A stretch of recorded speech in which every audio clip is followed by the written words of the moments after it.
आज हम करेंगे NCERT की क्लास 10th की मैथ की बुक का चैप्टर 9 की एक्सरसाइज 9.1 का क्वेश्चन नंबर 3। यहाँ हमें क्वेश्चन में दिया हुआ है, एक ठेकेदार बच्चों को खेलने के लिए एक पार्क में 2 फिसलन पट्टी लगाना चाहती है 5 वर्ष से कम उम्र के बच्चों के लिए एक ऐसी फिसलन पट्टी लगाना चाहती है जिसका शिखर 1.5 मीटर की ऊंचाई पर हो और भूमि के साथ 30 डिग्री कोण पर झुका हुआ हो। तो पहले क्वेश्चन को यहाँ से सॉल्व करेंगे। क्वेश्चन के 2 पार्ट हैं, ठीक है।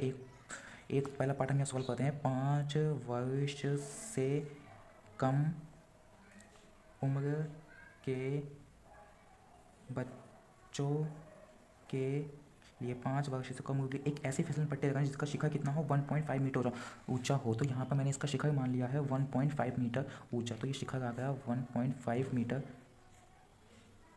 ऊंचा, इसका एक शिखर आ गया, ठीक है। इसको मैंने ए बी मान लिया है, ठीक है। ए बी शिखर है जो भूमि के साथ 30 डिग्री कोण पर झुका हुआ हो। तो जो भूमि के साथ कितने कोण पर झुका हुआ हो, 30 डिग्री के कोण पर झुका हुआ हो, ठीक है।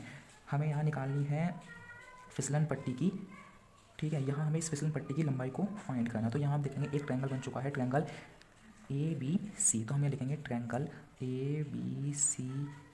ABC में हम देखेंगे यहाँ हमें लंब पता हुआ है और हमें यहाँ कर्ण को निकालना है। तो जब हमें लंब दिया हो और कर्ण निकालना तो हम क्या लगाएंगे, सिंपली साइन वाला फॉर्मूला लगा देंगे। साइन वैल्यू कितनी आ जाएगी, 30 की। साइन 30 इज इक्वल टू लंब बटा कर्ण। तो लंब है हमारे यहाँ AB और कर्ण है हमारा AC, ठीक है। एक बात ध्यान रखना, यहाँ पर एंगल 90 आएगा, क्यों? क्योंकि जो शिखर है बिल्कुल वो सीधा होगा, ठीक है। साइन 30 की वैल्यू हमें पता है 1/2 होती है। AB का मान भी हमें पता है 1.5 थे और AC हमें निकालना, तो AC को हम ऐसे लिख देंगे। अब हम यहाँ करेंगे तिरछी गुणा, 1 की गुणा होगी AC तो ये हो जाएगा AC, और जब 1.5 की 2 से हो जाएगी तो ये हो जाएगा 3। तो AC की वैल्यू यहाँ सिंपल आ गई 3 मीटर। मैंने गुणा की, गुणा तो आप कर ही सकते हो 10th क्लास में हो, ठीक है।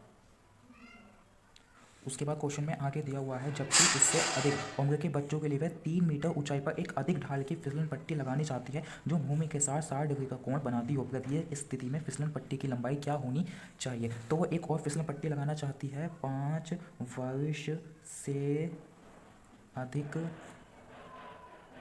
उम्र के बच्चों के लिए। तो देखिए मैंने चित्र पहले से बना रखा है, तो फिर से हम यहाँ क्या करेंगे, ये एक शिखर हो जाएगा AB और ये C हो जाएगा। ये AC क्या है, एक फिसलन पट्टी है, AB हमारा शिखर है। यहाँ पर एंगल 90 आएगा और यहाँ पर एंगल हमें दिया हुआ था 60 डिग्री को कोण पर झुकी हुई है और शिखर की लंबाई हमें दी हुई है 3 मीटर, ठीक है। उसके बाद आप देखेंगे फिर से वही पहले वाला कंसेप्ट लगाएंगे ट्रायंगल ABC में, ट्रायंगल ABC में, ठीक है। ट्रायंगल ABC में आप देखेंगे कि हमें लंब दिया हुआ है, कर्ण निकालना। तो फिर से हम लगाएंगे साइन 60 इज इक्वल टू लंब है इसमें हमारा AB और कर्ण है हमारा इसमें AC। साइन 60 की वैल्यू हमें पता है कितनी होती है, √3/2 इज इक्वल टू AB की वैल्यू हमें पता है 3 और AC की वैल्यू हमें निकालनी। तो AC हम ऐसे लिख लेंगे, फिर तिरछी गुणा करेंगे, √3 की AC से होगी तो ये हो जाएगा √3 AC इक्वल 3 की होगी 2 से तो ये हो जाएगा 6, ठीक है। उसके बाद AC इज इक्वल टू हो जाएगा 6/√3,